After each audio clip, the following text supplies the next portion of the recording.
The city was angry. The state was outraged. There were thousands and thousands of people led by the doctors on the street. But the question remains, is anger enough for justice? Is outrage enough for a conclusion? Are we playing a game of snakes and ladders which has more snakes than ladders? 150 days hence, let's have the calmness of mind and the sharpness of intellect to look at some of the questions involved. And on that note, we request Dr. Abhishek Manu Singhvi, leading the proposition, to commence. Mr. Chair, my esteemed co-panelists and debaters, distinguished members of this most distinguished audience, and it's truly a miracle to find so many people for a debate, not in my city, not in Delhi, not in most international cities. Friends, few things in India can be more axiomatic than the motion in whose favor I get up to speak. I should know. I've spent 44 years in this profession. Indeed, without exaggeration, to repeat this proposition, namely that justice is often demanded but seldom delivered, to repeat it is to rest our case. Justice is truly a song we love to sing, but seldom do we see it take to wing. जरा तारीख पर तारीख जहां मिलती रहती है वहां इंसाफ मर जाता है. शायर ने सही कहा है कि दोपहर तक बिक गया बाजार का हर झूठ और मैं एक अपने सच को लेकर शाम तक बैठा रहा. Friends, let's look at any number of diverse parameters and criteria to see if those who propose and support the motion are right or not. The first one, of course, I've been speaking on reforms in the administration of justice for 25 odd years. Under our noses, while we speak, while we debate, while we have committees, while we have commissions, while we have reports, the arrears in this country have gone up from 3.25 odd crores pre-COVID to 5.10 odd crores post-COVID. That's the position under our noses. In fact, I love to quote my famous wag in the light of so many recommendations and committees. He said, committee is a group of the unfit appointed by the unwilling to do the unnecessary. Second, friend, at any time after independence, 75th birthday is on, any time after independence, 1/3 of all our high court seats have been vacant. For a country of 140 odd crores, we have 1100 odd high court judges. I'm not giving exact figures.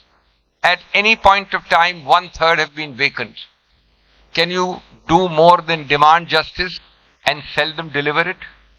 1/4 of all district courts, roughly 25,000, 1/4 at all times vacant, every day, every time of these 75 years.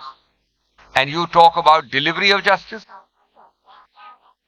There is this great joke that many decades ago, and the judge on the panel will remember, I think 15 years ago, all the high courts' sanction strength was increased. Most high courts for the last several years are functioning below the original, unincreased sanction strength. That is the true position. Duration of pendency of cases is a good statistic. We have nationally so many cases pending, but above 10 years, 15.5 lakhs in all the high courts put together. Above 5 to 10 years, 16 lakhs. District courts put together, above 10 years, 48 lakh cases pending. And above from 5 to 10 years, 1 crore cases pending. Take any other parameter, enforcement of contracts, of promises. Stability in society comes from that. We are ranked a measly 163 out of 190 nations. Our conviction rates, where we are lucky, is 20%, 15%, normally 5 to 10% in many statutes. The saying goes that if a crime is committed a criminal will not be identified. If he is identified, he will escape prosecution. If prosecuted, he will not be arrested. If arrested, he will not be convicted. If convicted, he will be released on appeal. That is the sad truth in statistical terms. In civil courts, the Privy Council more than 100 years ago said, in civil matters, the woes of a decree holder in India start after the date when he obtains the decree. What a pitiful comment on realization of dues which you have won in. Well, friends, I would be a preacher, a academic, hortatory, rhetorical speaker if I did not end by giving some concrete suggestions. It is not that this is not curable, but today the position is that the proposition before this august house is axiomatic. But the remedial measures are practical, nitty-gritty. As Thomas Hardy said, take care of the small things, the big things will take care of themselves. 1. Increase the judge per million population ratio, which has crawled because of Supreme Court exhortations from 11 odd 20 years ago to 21. 11 judges per million of population to 21. A good figure is 30, but the better figure is 50. You have to do something, because otherwise you are talking of hospitals with equipment and bright new buildings, but no doctors. Quality is equally important as much as quantity. You must stop this practice. If I was to pick up 5 of you unknown non-lawyers and put a blindfold on your eyes and send you to 5 high courts to find the 5 best persons to appoint to the high court, you'll be able to find it in 1 month.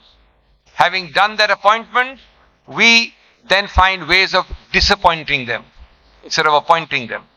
That must stop. Quality is as important. Third, penalties for adjournment must be more severe.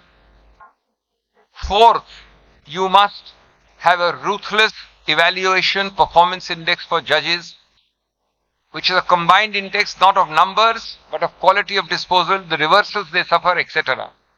5, you must start screening these cases. 5 crores is possibly a pack of cards. If you screen these cases, many of them would be infructuous. But you have no system to screen the really old ones. Call the people, force the notice, force the hearing, and get a result. They will collapse like a pack of cards. 6th, fast-track courts. We had a non-ambitious target of 1,023 fast-track courts. We have been functioning on an average with 723 fast-track courts. The minimum correct number would be 5,000 fast-track courts for specific subjects, for women, for certain crimes against children, things like that. We are nowhere near that. There is no reason why resource allocation for that is not done immediately. 7th, the use of ad hoc judges, a provision for last 50 odd years in our constitution, used hardly 5 or 7 times. You can appoint retired judges from the same Supreme Court or from the same High Court after retirement to that High Court or another High Court or to the Supreme Court. These are tried, tested people who can do a bridging, filling gap while you search and while you play the politics of the judiciary in appointment and disappointment. But you've used this power hardly, maybe a total of 10 times in 50 years in the whole country, High Courts and Supreme Court included. We must have a system, it's the number 8, where we are able to announce the successor to a judicial vacancy at least 1 month before the incumbent retires. There is no reason why absolute micro-tracking by a dedicated office and a ministry for that purpose achieves that. Friends, I will end before time by saying that otherwise, even a legal victory without timely justice is nothing but a moral defeat or a Pyrrhic victory. The demand for justice reflects hope.